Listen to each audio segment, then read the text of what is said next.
નમસ્કાર મિત્રો, હું પૂનમ પાચાણી. સેવ હ્યુમેનિટી કરીને અમારી એક સંસ્થા ચાલી રહી છે, જેણે 3 વર્ષથી એક કેમ્પેનિંગ હાથ ધર્યું છે, ગર્લ્સ સેલ્ફ ડિફેન્સ. હવે જ્યારે સેલ્ફ ડિફેન્સની વાત કરીએ ત્યારે કેટલું જરૂરી છે એનું મહત્ત્વ હવે સમજાઈ રહ્યું છે. ખાસ કરીને જ્યારે અત્યારે કોલકાતાનો જે રેપ કેસ થયો, એક ડૉક્ટર દીકરી સાથે જે શર્મનાક ઘટના બની એને ધ્યાનમાં રાખીને, એ સિવાય તો આવા કેટલાય કિસ્સા બન્યા છે કે જે આપણે ઇગ્નોર કરેલા છે, અથવા તો જ્યારે કરંટમાં કિસ્સા બને ત્યારે થોડા ટાઈમ માટે લોકો ઉશ્કેરાય છે અને એના સમક્ષ કાયદાકીય પગલાં લે છે. પણ એ સિવાય જ્યારે બી થોડુંક ઠંડુ પડે તો આપણે બધા બી ઠંડા પડી જઈએ છીએ. આપણી દીકરીના સેફટી માટે જરા બી આપણે સિરિયસ લેતા નથી. જ્યારે બી આવી કંઈક ઘટના આવે ત્યારે આપણે સિરિયસ બનીએ છીએ. એ જ રીતે અમે એક આ 3 વર્ષ પહેલાં કેમ્પેનિંગ આ જ બધી ઘટનાઓને ધ્યાનમાં રાખીને હાથમાં ધર્યું કે જેમાં અમે દીકરીઓને 100 બચાવની ફ્રીમાં ટ્રેનિંગ આપીએ છીએ. જેમાં સાયબર સેફ્ટીની ટ્રેનિંગ છે, પછી ગુડ ટચ બેડ ટચ છે, પછી ફિઝિકલ ટ્રેનિંગ આપીએ છીએ. હવે સેલ્ફ ડિફેન્સ ટ્રેનિંગ એટલે જનરલી લોકો શું માનતા હોય છે કે કરાટા જુડા ટેકવેન્ડો, પણ એકચ્યુઅલી એવું હોતું નથી. કરાટા જુડા ટેકવેન્ડો છે ખરી સેલ્ફ ડિફેન્સ ટ્રેનિંગ, પણ એ લોંગ ટર્મની પ્રેક્ટિસ પછી એ તમે કામમાં આવી શકે. પણ જ્યારે અમે જે શીખવાડીએ છીએ એ 9 વર્ષની દીકરી બી કોઈ બી દુષ્ટ કર્મી માણસ સાથે પોતાના બચાવ માટે ફાઇટ કરી શકે. અમે ટેકનિકલ ફાઇટ શીખવાડીએ છીએ.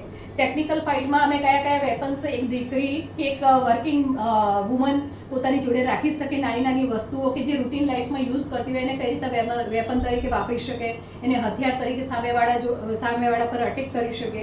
આ બધી અમે ટેકનિકો શીખવાડીએ છીએ. એ સિવાય તમને ખ્યાલ છે કે હાઈએસ્ટ ક્રાઇમ અત્યારે સોશિયલ મીડિયા થ્રુ થઈ રહ્યા છે. સોશિયલ મીડિયા એક બહુ જ મોટો ધબકતો પ્રશ્ન છે આપણા સમાજ માટે, આપણી માટે.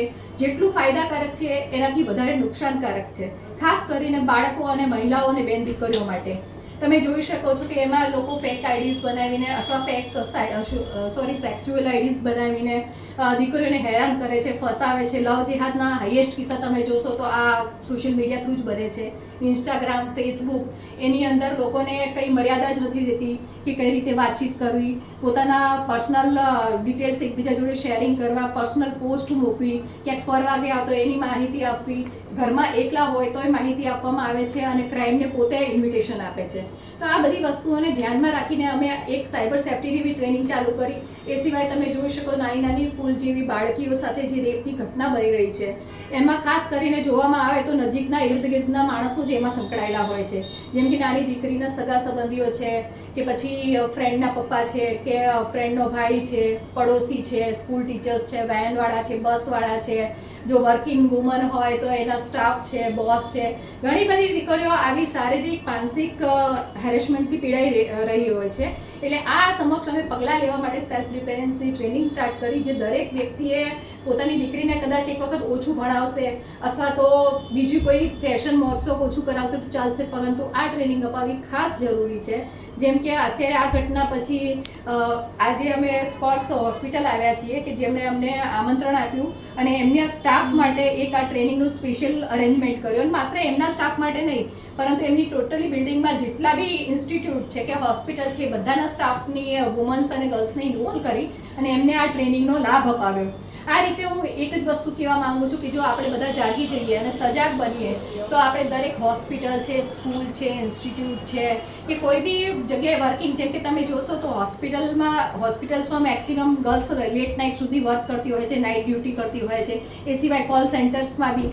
તો આ બધી વસ્તુઓને ધ્યાનમાં રાખીને જો આપણે બધા એક સાથે મળીને વિચારીએ અને આવી કંઈક પહેલ કરીએ કે આપણા દરેક ઇન્સ્ટિટ્યૂટ કે તમારા જે બી પ્રોફેશન હોય ત્યાં જ્યાં મહિલાઓ બેન દીકરીઓ કામ કરતી હોય તો એની માટે આવા ટ્રેનિંગ સેશન અવારનવાર રાખવા જોઈએ.